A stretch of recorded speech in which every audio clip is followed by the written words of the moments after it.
Duck family, on this episode of the Ducks of a Feather podcast. Was video games just like was it that big? Tail. Whoa.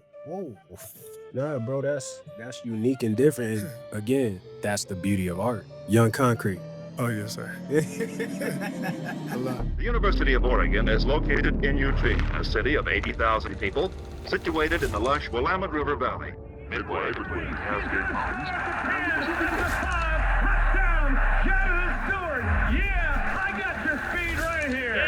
Barner, 10, outside puck. Are you kidding me? I'm really proud of where this team's at. We got a lot of work to do. What's the deal, Duck family? I am Kenjon Barner, typically alongside my boy Jay Stu. But Jay Stu got some things he has to take care of, so guess what? It's just me and you. We got a very special guest in the house right now, no one other than Matayo Uiagalelei. Did I get that right? Uiagalelei. But it's good. Uiagalelei. It's all right. Uiagalelei. I don't like getting people's name wrong. I've been getting my name wrong my whole life. People been calling me Kenyon, Kenjon, Kenjon. My doctor used to call me Kenson. I don't know where the hell the S came from, but he incorporated, but I understand. But anyway, bro, welcome. Thank you for having me on here. How we doing, man? Good. How we doing, man? Me and Teo go back a little bit. I met Teo back in 2020. DJ was training up at Stars. They was both training up at Stars. Yeah. You know, out on the basketball court playing sevens. DJ was getting ready for college. My guy was getting ready for high school. He wasn't this big. I want y'all to understand this. Well, when I met bro, he was a lot smaller, you know, wasn't as bulky and big. But bro, I'm happy to see you in the space that you stand in today. You know, you have truly transformed into something I'm not sure anyone expected you to transform into. So it's truly a blessing to see that, bro. You're truly an amazing thing in what you've done and what Dave has done with y'all and what he's created. And you've done a hell of a job, bro. So what's going on? What we got going, man? Shoot. Nothing really. Just, spring ball going right now, school. Ain't nothing, just Ain't too much. day by day. Day by day. Keep stacking days. How coming in after your senior year at high school, how was the adjustment, not football-wise, just adjusting to school and being out here on your own? How was that adjustment like coming in here for you after high school? Shoot. I think it was, I don't know, it was surely different. I've always been around my mom and my dad. My brother left when I was like in high school, but, always having people there kind of taking care of me. Going to college, you just, pretty sure everybody experiences this. You're just on your own and you just, I don't know, kind of find yourself and find who you are. The values and the things that matter to you really pop out and really show. I think that's what happened when I got here. Yeah, for me, when I came up here, it was a test. Like you said, I had never been away from my family. I think the longest period of time I had been away from my family was 3 days out of my entire life. If I wasn't with my grandmama, I was with my aunties or I was with my brother, you know what I'm saying? So when I came up here, that was a major adjustment for me because I didn't know what it was like to be away from my family. So you truly got to hang on to them values and them core values and your morals that, your people raise you with. It'll sustain you through. But you get here. You get to campus after having one hell of a high school career, winning the state chip. You know what I'm saying? Doing that. And National. My fault. Let me. Hey. It's my fault. I feel like everybody prideful about their high school. As you should, as you should be. Let's go to high school, man. How like you played on the squad out at Bosco? Yeah. You had some guys, but Man, a lot of guys. a lot of guys, Yeah. bro. And it's hard to stand out in the crowd, but you stood out. What was it that separated you while you was at Bosco? Because like I said, you had a squad. Shoot. I mean, there's a lot of guys there, a lot of talent, a lot of people in D1 right now. Yeah. I don't know. I think the only thing or something I can think of is just kind of having my big brother there. Even when he's at college, like, just him going through everything, like being the number one player in his class. And I just see him like firsthand every day, Yeah. like what he do every day. And the same thing my mom and my dad, like instilled in us, but just having an example of like what it looks like to be a D1 athlete, I think that's one thing. Just work, I guess, Work for sure. But you got a dad like I had. Yeah. Like you ain't have you got a real father. You know Yes, what I'm sir. saying? A real hands-on father. Not a lot of people know what that's like. I do. You know what I'm Yeah. saying? my dad was there every single day. My dad Yeah. was right there. You know what I'm saying? When he had to work, he had to do the things that he had to do in order for our family to thrive and survive. But you had a solid foundation. And Yes, sir. I that was from the first day that I met y'all. That was clear. That was evident who Big Dave was in your life. But to what you said, having a brother, your older Yeah. brother, kind of laid a foundation for you. What it looked like, what it sounded like, what it felt like. You had the opportunity to witness firsthand what someone moving on to that next level you look like. What were some of the things that you learned from DJ? One of the biggest things is just like the whole recruiting process. So like I think it's a lot of like flash and a lot of glamour. Really a lot of stuff I feel like it really don't matter. So like me looking for a college, the biggest thing for me was like who's gonna develop me the most. I remember going on visits here at Oregon when my brother, like I'm just tagging along, just like his family visit for him. I remember hearing like his opinions on what he thought, or like my parents. Like everything about here was like, it's all about Nike. It's all about like all this. It's all about like the facility. Or I mean the facilities, it's important, but like this couch right here is for like Ferrari leather, like all this stuff. Yeah. And I'm like, I mean, there's a lot of schools like that that try and throw that at you, like, and probably now it's probably more crazy, like with NIL. But I mean, it is a factor. Like, just gotta keep it real, probably for a lot of people. Back then, it's like probably like all this other stuff. Is that gonna help me get to my goals, which is trying to make it to the NFL and be like have a career in the NFL. I can't remember what game it was that DJ came to out here, but I was walking with y'all off the field and I was talking to DJ. And to what you just said, he was like, they want to show me this, that, and the other. He was like, ain't none of that got to do with football. I don't care about none of that. And again, you guys are different. And you guys have been different. So it's what most schools will throw at you, that the glitz and the glamour, the stuff that really don't matter. That's the stuff that typically catches immature-minded individuals. That's what catches them. That's what draws them. It's the flash, it's the glitz, it's the glamour. Yeah. But And it's not like it's a negative thing. True. But that's not like, I don't know, for at least That's for not me what and my you brother, that wasn't the core. Yeah. And then I didn't get to move on to when, so that was my picture of Oregon that I had in my head. And then Coach Tosh and Coach Lanning trying to recruit me. Like I remember, I don't think I wanted to come on a visit. My dad was like, "Nah, you should just go, man. Like, just check it out."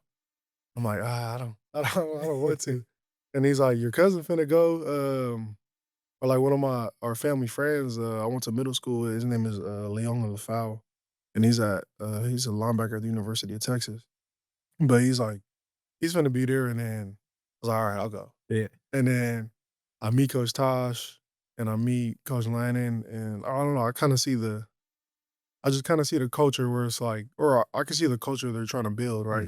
And I feel like that's where we're at right now. Yeah. I'm like, okay, like this is a real possibility. I don't know, I like it. I like it here. I like the coaches, and then the rest is the rest. I love Coach Lanning.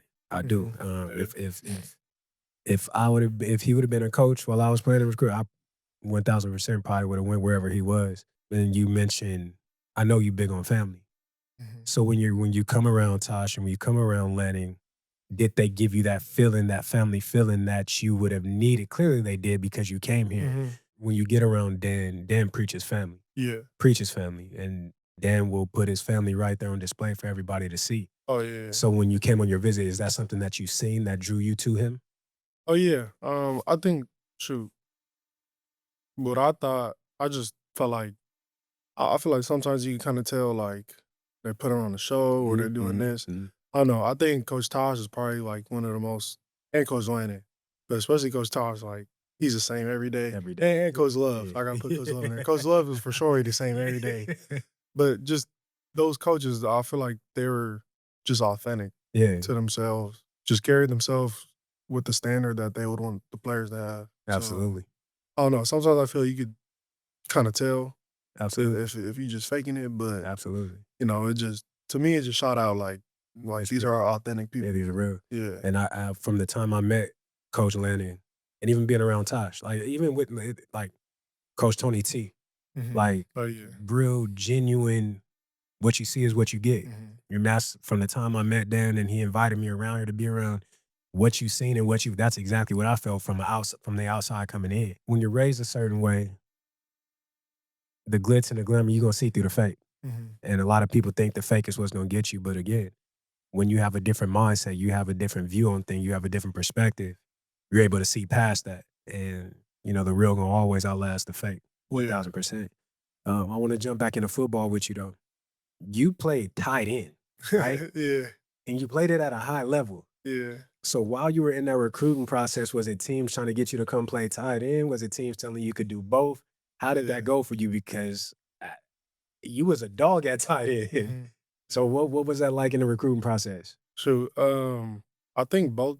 I mean, like most schools that I would talk to would say like you could play like whichever one you want, and I don't know. That was just cool. That was a blessing. Yeah. Like just saying. I mean, I don't know if they would have held up to that, Right. but Right. most schools are like you could play each whatever position you want. I think like the only schools that wanted me as tight end. I remember Utah came to a practice, and I know they wanted me as tight end. Or maybe it was UCLA. I don't know. But I can remember USC for sure because that was my top 3. Okay. And Coach Riley was like, it's kind of funny. I was in the hospital right before my commitment, like signing day, Mm-hmm. and I was like, I don't know, I had like some internal bleeding in my stomach or something.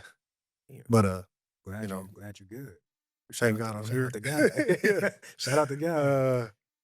But yeah, so my home visit, he came to see me in the hospital. He was like, you could play whatever you want here, but I really want to coach you as a tight end.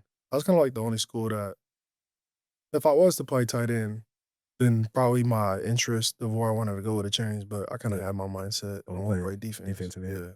Yeah. So let's get into you playing defensive end. You come in here.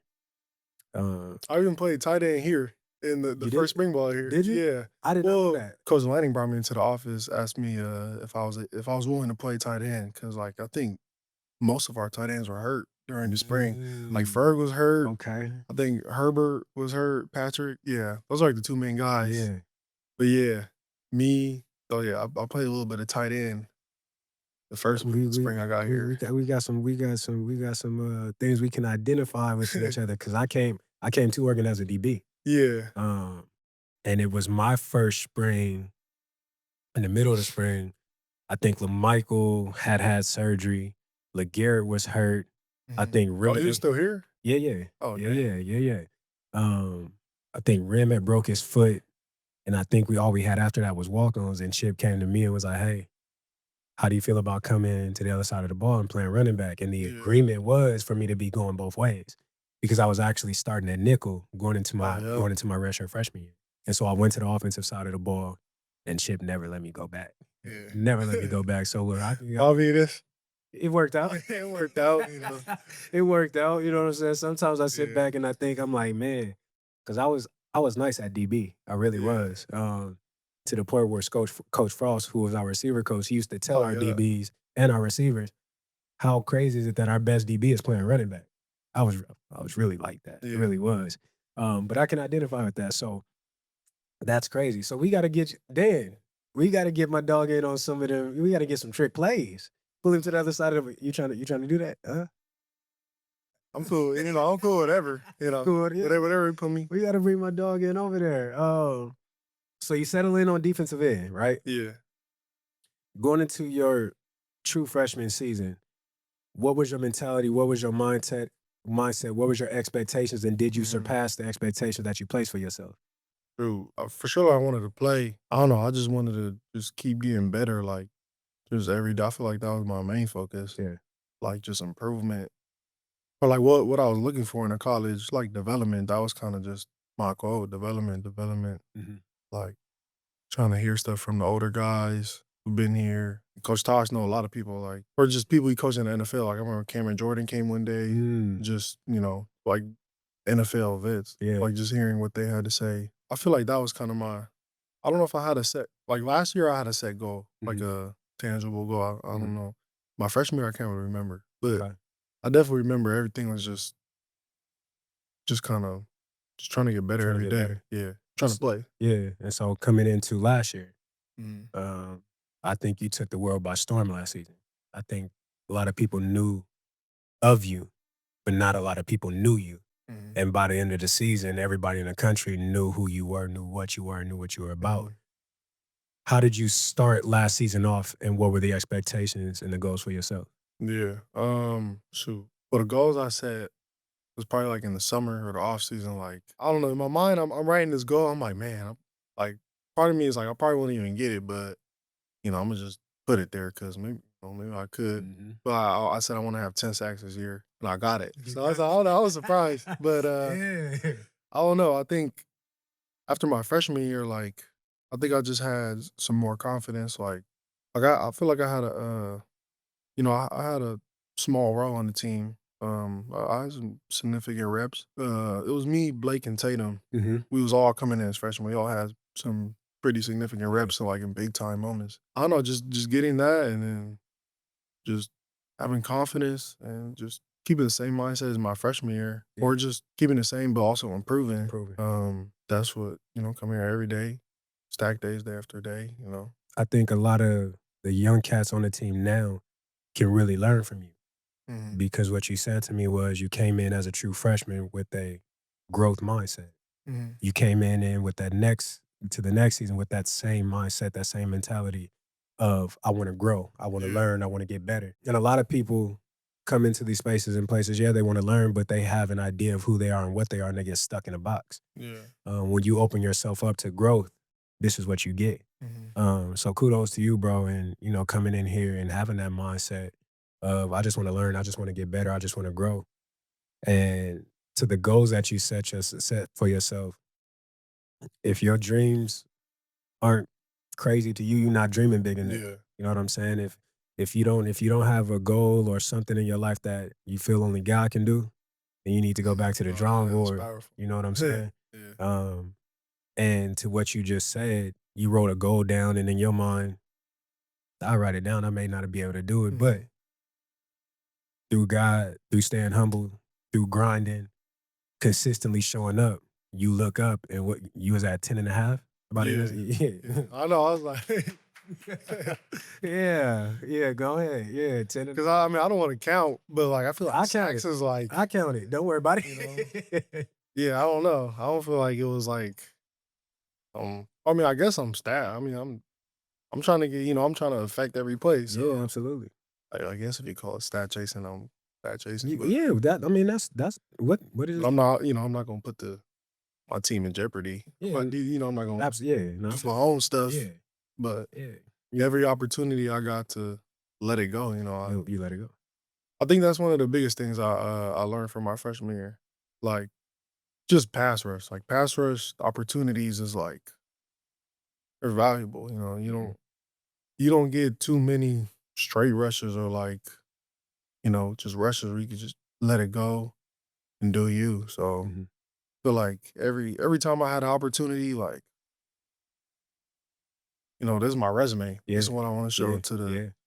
And I'm trying to win. I'm trying to have my team out. This is my resume. Like, there's so many driving factors. Football, sports-wise, is the closest thing to life. It's the most family-oriented sport where everybody got to be on the same page.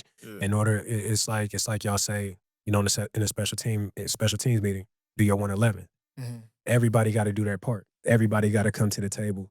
I can't do your job. I can't try and do your job because then I'm gonna be short on mine. That's life. That's a life lesson. But to what you just said, when the opportunity comes, just like in life, opportunities don't come all the time. Yeah. But when they come, you better be ready for them. Yeah. You better take advantage of them. You better exploit them. People have they have a weird, I don't like the view of opportunities. People look down on opportunities. They think they're weird, and I have a completely different perspective on it. If an opportunity presents itself for you to do something positive, you should absolutely be an opportunist. You should take advantage of it. When you're on the football field, when you got an opportunity to maximize your opportunity, be an opportunist. Do that, and that's exactly what you did, and you can see that on film. You never left your teammates. A lot of guys, once you get to that, you're going to see, because you're going to get there. When you get to that next level, it's going to be some selfish guys. There's going to be some guys who going to go against rules and responsibilities in order to go get theirs. And going to leave somebody else to drive. So, bro, what I hear in you, it's not a surprise to me. Again, I haven't been around you I don't want everybody to think that I've been around him on a day-to-day basis, but I'm an observer. That's what I've been my whole life. I don't say too much. I can sit back. I can observe this whole room, and I can sit and tell you 5 or 10 things about each person in this room that they could look at me. Well, how you know that? Because I sit and I pay attention. I got I got 6 brothers and 6 older brothers, 1 sister. That's all I did as a kid. I'm the youngest. I sat, I watched and I observed. And so what you are on that field is no different than who you are as a person. What you are on that field is no different than what your family has instilled in you to be. And you stayed in that and you're reaping the benefits of it. So again, I'm going to go right back to Pops and Mom. Shout out to them for raising the dude that they raised, bro, because you're a hell of a young dude. Thank you to my parents, man. Yeah, shout out to Mom and Pops, man. It's an amazing thing to come from a family where the head of the household develop, nurture, and build a child in the right way, despite everything else that may go on within a family. When the priority is the kid and making sure the kids grow into who they are supposed to, there's something special about that. You know what I'm saying? And every family goes through things and all of that. My family, everybody got their own issues. But through it all, it's about keeping the main thing, and that's what your people did. Like, you and your brother are dope humans. Have always been that. But I want to jump back into football this spring. Y'all, it's a lot of battle and a lot of competitions going on. How you think the team is looking? We don't got to get into detail about positions or nothing of that, but your opinion based on what you experienced last season, how do you think this team is building up and gearing up for the season? Yeah, shoot. I'll speak on the defense. Shoot, I think we young in a lot of spots, but shoot, I think we're talented. There's a lot of talent. And then, coaches will say, talent only go. That's true. These guys working too. So I don't know. I feel like you said, there's a lot of opportunity with these young guys. Like not a lot of people have got their chance to prove themselves on the field yet. But I don't know. I feel like they're going, especially in the DB room. Yeah. I feel like in the edge room, we're probably one of the more experienced. I think we might. Cause it's me, Tatum, Blake. Those guys who got reps. Yeah. Bear, y'all got some guys in the room that are experienced for sure. Yeah, and then in the other backer room is D-Jack and Bryce. Yeah. So I think we're like the people with the most reps on the team. But shoot, the inside front, there's some dogs in there. We got Bear, TG, Tion, Amari. Amari's very athletic. But shoot, 5'2". Is it? Yeah. A boy. He come off, he just sitting in the stands, come out like a frog. Yeah, he a boy. He's a guy. Yeah. For sure he's a guy. But shoot, I think we're gonna be good, man. I feel like it's a different kind of leadership than we had last year. I feel like last year you had the guys like Bossa, like he's the leadership guy. This year I feel like I've taken a little bit of the role. Like that's something I never really had to do. I'm definitely new to it.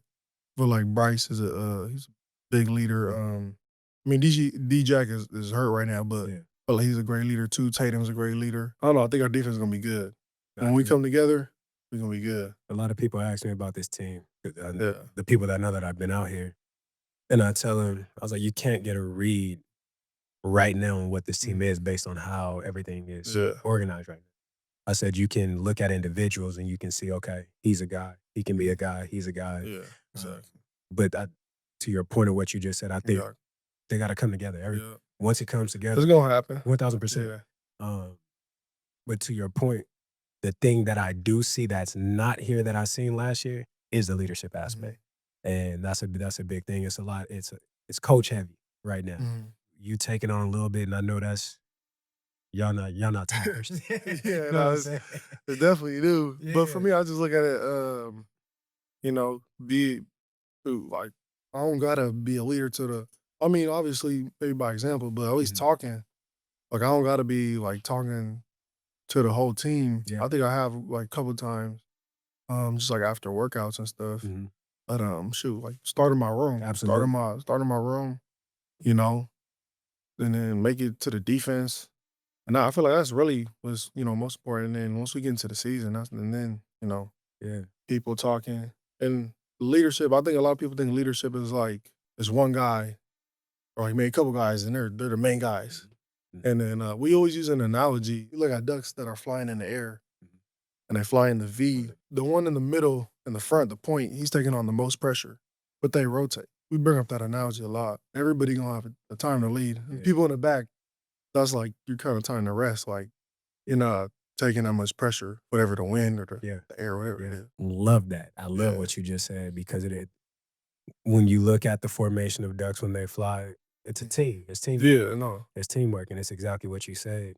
The most experienced, battle-tested guys in football, they'll take the bulk of it. But at some point in time, them guys behind, they gonna have to. I'm telling you, there's some guys that's gonna pop out this year. I believe it. I 1000%. There's some guys that's gonna pop out. 1000% believe that. Me being around and observing, I'm excited about what this team can be. You know what I'm saying? After losing so much, it's a mystery. You know, for everybody. Everybody outside of this building, it's a mystery of what will this 2025 Oregon team look like. But I think the world is in for a real surprise when it all comes together and it all molds and shapes together. I really think it's gonna be something special. I will say that I know one group, like besides my group, I know one group one position that's always gonna be good. No matter what, they always gonna be connected. Like you'd already see it. It's the O-line. It's the O-line, yeah. Coach Terry, you know, he got them guys right. And then he got them right, and then the guys that have been there, Poncho, you know, they keep it. Yeah, Poncho, you know, they keep it together. It's a lot of new guys. But I feel like every year they probably the most connected. Yeah, they gotta be. And it's crazy because it's so many of them. Like with so many people, it's easy to be like to start forming in these little cliques. They all so connected. Isaiah World, he's a beast of his own. Hartfield, Pregnon. Yeah. Like the new guys that came, those guys are legit. Going against them in practice. Yeah, it's gonna be good, bro. I really do believe that. But I want to jump back into you, Young Concrete. Oh yes, sir. Young Concrete. Let's talk about it. When did music become a thing for you, or is that something that's been in your family? That's been something that's been in my family. My dad. It's on my dad's side, but him and all his siblings, he got 3 brothers and a sister. But they all played and sung in the church. Just being in a musical background, I guess. You know, you go play music every Sunday, sing every Sunday. And then my dad, I'm at my grandma's house. My dad had a studio, and then like my uncle, he was a producer. That's big. That's concrete. That's big concrete. Yeah. So that's where I got. They kind of when I started making music, they was like, yeah, that's little concrete, that's young concrete. I mean, I think seeing that, and then I don't know, just that's kind of what inspired me. But I don't know, I always feel like I was like a creative and like curious, you know, just wanna like, how does that work? Like, or listen to a song like, Dad, what sound is that? And they'd be like, oh, that's blah blah blah, that's blah blah blah. So just messing around is kind of how it started. Just making stuff. Like, dang, this don't sound too bad. Yeah. And then I look back now, I'm like, dang, that's trash. But at the moment, I'm like, okay, like, you know, this don't sound too bad. You just keep going. We always had a piano in the house, so just learning and trying to figure out how to play the piano, watch YouTube videos, tutorials. If you see my dad, he could play really well. Yeah. And he didn't even really teach me, but I wish he did. He'd be like, no, I did teach you. Yeah. But I don't know. I feel like I just kind of taught myself. And then it just became something that, come home every day after school, like work out. I'll still hop on the game sometimes, but most of the time it's just music. Yeah. And then my brother's posting me on his like Snap. Like, it's my little brother. I think that kind of like people like, dang, that's hard. I was like, dang, you know, I can make music. Yeah. I wish Stu was here. Because Jay Stu is a producer. Big into music. When we was playing in Carolina, bro, we go from practice to his house. He had a studio in his house. We've been in the studio till 1 o'clock in the morning. Yeah. No, it's time flies, and 1000%. You having fun making music, it flies. It do. So I really wish he was here. I'm a plug y'all. You know what I'm saying? Maybe y'all could chop it up and have a musical conversations. Would you say that outside of football, music is like your greatest passion? Would you say that? Yeah, I'd say that. What else are you passionate about outside of music? Shoot. feel like coming here, I tried a lot of new stuff. I never been like or my family never did like outdoor stuff. So I'm with when you. we went hiking, I've been hiking to a bunch of different spots. Mhm. I feel like I didn't have a car my first year, Okay. so I was just I feel like my roommates left me. I don't want to say who it is, but you know. He left you. They would just leave me at the apartment. So I'm like, and like the apartment where I'm at, it's not even it's by the stadium, so it's really not on campus. Yeah. So I'm not gonna walk all the way to go do something. Yeah. So I'm like, let me just see what I could do. Like when I get bored of making music, I don't know. I got like I be trying to paint sometimes. So you're a true artist. Yeah, I just be yeah. That's dope. That's dope. The spots that you've been hiking, do you have a favorite spot that you've been hiking out here? I don't think I've been in the same place twice yet. Oh, that's dope. There's this one place. I feel like everywhere is nice. Like Oregon beautiful, bro. It's Oregon's beautiful. beautiful. It really is. there's this one trail. I think it's called 10. There's something like 10 Falls or something. And they had. I only seen like 2 of the waterfalls, but that was really cool. I went to it's like this lighthouse by Florence Beach. It's like an hour and a half from here. Okay, I know where you're talking Yeah, about. Been and out to Florence I before. went up there. There's like this, and then for me and it was me and Lipe Mwala. He's an O lineman. Shout out him. But we played on a team called the Ducks when we were like 11 years old. The IE Ducks? Yeah, we Yeah. played on the IE Ducks. Yeah, okay. Yeah. Shout out to the IE Ducks, Yeah, baby. shout out to the IE Ducks. But yeah, no, it was me and him, and we were on the trail, and then I'm like, bro, let's go up there, and I don't know, I don't know if we are supposed to do that, but Went out. we was like on a mountain, and then like it was like a cliff to the ocean. Oh no. Yeah. Or like it was, it's not. I don't know. It's just I ain't gonna lie. I could try and find it. It was cool. I ain't gonna lie to you. You said Cliff, I'm out. Yeah, but no, it was. I'm like, wow, this is crazy. Like the Yeah. view was crazy. It was beautiful. I bet it was. That was probably my favorite. That was my most favorite one so I far. bet it, man. That's crazy. Yeah. That's one thing that I regret from. I'm not gonna say regret. Regrets. I think you live with for the rest of your life. One thing that I wish I would have taken advantage of while I was here was the outdoors. Yeah. Because now when I come back here in the summer times, whenever I want to go hiking, I want to go to the coast, I want to go to these lakes, and I had the opportunity to do it while I had 4 years. I was here. You know what I'm saying? And I think back, I spent all my time, bro. If I wasn't at football practice, I was hooping. You would have thought I was hooping. For real. Boy, listen, I hooped like I was on scholarship. That's all I did. I hooped, watched Step Brothers. I didn't really play no video games. Yeah. And I don't know if they was they. Or I make you sound old. what you about to do, bro? But it was like, was video games just like was it that big? Tail. Whoa. Or like I feel like No. social media, Tail. like video games, Tail. What are we doing? What? like it's different now. I feel like No, Tail. like we was even playing 2K. even though it wasn't that long ago. Like it's changed. Like It's changed. I don't know. you know what I'm saying? It changed. Like the norm is like you hop on a game and you like Okay.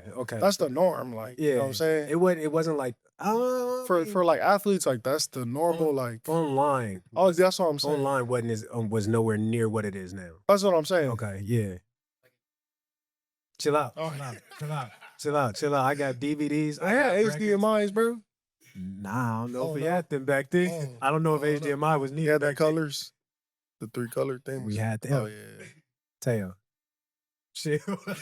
I'm saying though, but like no, we had it. No, it's a like no. even though you're not old, but like the little time like It's different. it's It's like different. yeah. It's for sure different. No doubt about that. Now when I was in school, we was heavy on the 2K. We was heavy on the Call of Duty. Yeah. We was playing zombies and all that. Oh, but, yeah. but gaming wasn't a thing like it is now. Yeah. You know, That's what I'm trying to say. yeah, no, I wasn't that. No, I wasn't that at all. But yeah, if I wasn't hooping, if I wasn't watching movies, I was out doing other stuff that we won't talk about on here. But I was living my life. But I Yeah. wish I would have taken advantage of Oregon because Oregon has so much to offer. So to hear you say that you are, that's dope. And I think that really puts you in tune with your artistic side to be able to see Oh, these yeah. different things and experience them, see the waterfall, see the views, You know what I'm saying? You Mhm. paint and all that. You know, that's that. I wouldn't say I tried. But you try. You know what I'm saying? It really just I was like, man, my walls. Oh, the kicks. Oh yeah, no, I just Oh, you did that. yeah. Nah, bro, that's unique and different. And again, that's the beauty of art. Art Mhm. is not these beautiful masterpieces. Art is based off and for interpretation. You know what I'm saying? And that's truly what art is. So that is a beautiful work of art. You know what I'm saying? You got I something that, appreciate that. bro, you got something that don't nobody else have. That's one of one. Yeah. That's one of one. And you did your thing with them. So shout out to you, bro. That's big. I feel like you should have went on the trips to really experience. Yeah. 'Cause I feel like that's God's art. That's the That that's the is most the beautiful most art. beautiful art in the Yeah. world. And Yeah. it's funny you say that. I've been in this space where we gonna talk about it. I'm in a space to where I'm understanding that my imagination of God is not big enough. Mhm. Yeah. That I have allowed society and the world and my perception of things to really shrink God in my life. Mhm. And if you truly want to see how grand and how big God is, all you got to do is go outside. Yeah. All you got to do is go outside and open your eyes and you'll see his beauty. You'll see Yeah. you'll see his artistic touch. Yeah. You'll see the magnificence of him. Mhm. So you are 1000% correct. I wish I would have, because now where I stand today, I can go outside and look at the simplest form of nature and see God in everything. Mhm. I can truly see it. And I here in places like this, you really have an opportunity to really ground yourself and open your eyes and look. This ain't nothing but God. You know what Mhm. I'm saying? This is not man. This ain't man. Yeah. So yeah, you right out. I really wish I would have, but now, like I said, as I stand today and I have the opportunities to, when I get here, I try to. Like Yeah. No. simple. If you go down Coburg Road heading towards Coburg, there's a bridge that crosses over the McKenzie. That's like one of my favorite spots in Eugene. Mhm. I'll park my car, get out, and just stand on the bridge and listen to the water, listen to the birds, watch it flow. Yeah. It's just beauty. You know what Yeah. I'm saying? And that stuff, as I got older, I gained a greater appreciation for it. So for you to have that now, I'm happy for you that you do have that, Sure. because that's something that a lot of people don't really develop until later. We're gonna jump back into football right quick. With this season, this upcoming season, you finished last season with 10.5. Mhm. You set the bar high, Yeah. very high for yourself.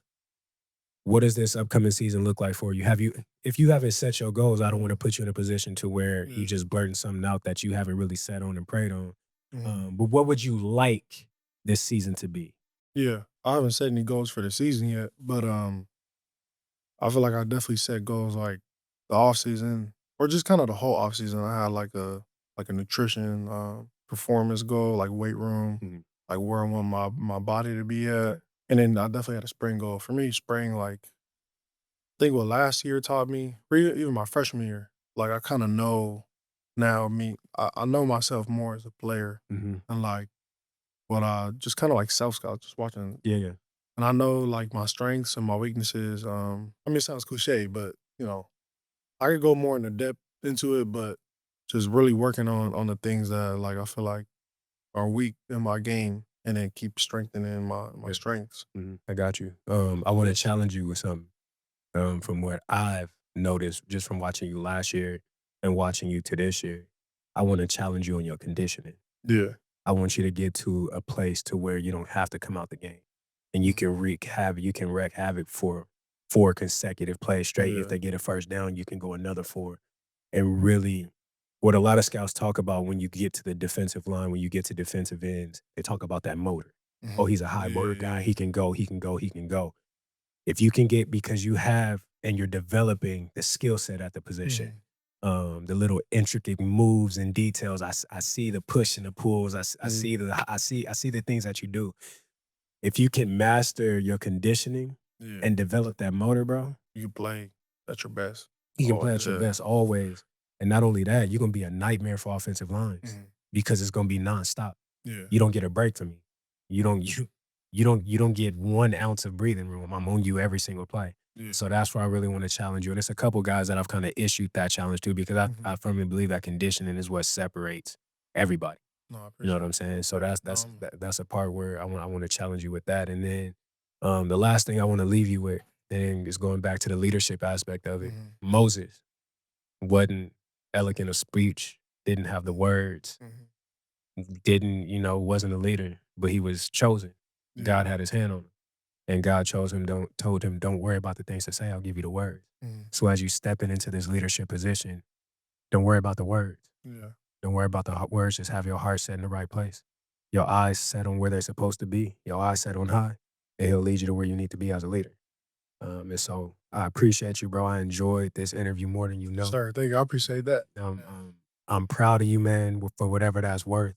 From watching you as a young teenage kid in the gym, playing seven, shooting a rock, playing around, being goofy, to where you stand today, I am privileged to be able to sit and watch your growth up close and personal like I can. And I'm so glad that Oregon chose you, but more importantly, I'm glad that you chose Oregon. Yes, sir. And again, shout out to Big Dave. You know, I have a love and respect for your pops. Had a few conversations, ran into him out there by the dojo out there in Tustin, whatever that is. And we chopped it up. Much love to Big Dave. Much love to your family. Much love to your bro and your mom. And I appreciate your time, man.